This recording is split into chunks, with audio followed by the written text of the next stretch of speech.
मुंबई के बांद्रा कर्ला कम्प्लेक्स में वाक़ एप्पल स्टोर के बाहर आईफोन 17 सीरीज की फरोख्त के दौरान हंगामा आराई हुई। नई स्मार्टफोन्स खरीदने के लिए सुबह से ही बड़ी तादाद में लोग जमा हो गए थे। भीड़ के दौरान सारिफीन के दो ग्रुपों में झगड़ा हो गया। सिक्योरिटी एहलकारों ने फौरी तौर पर मुदाखलत करके सूरत-ए-हाल को काबू में किया। मज़ीद मसाइल से बचने के लिए पुलिस को भी तलब किया गया। एनी शाहिदीन के मुताबिक महदूद स्टॉक के बाइस रश बढ़ गया था। हंगामा आरआई के बावजूद फरोख्त सख्त निगरानी में जारी रही। खुशकिस्मती से कोई संगीन जख्मी रिपोर्ट नहीं हुआ। हुक्काम ने खरीदारों से अपील की कि वो इस तरह के मौके पर नज़्म और ज़ब्त का मुजाहरा करें।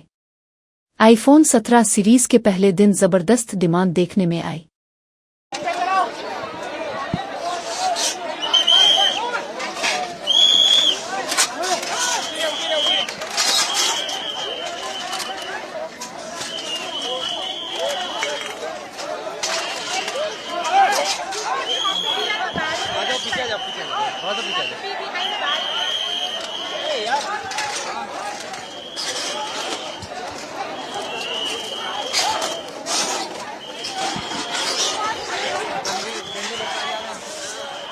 Please move behind the barricade.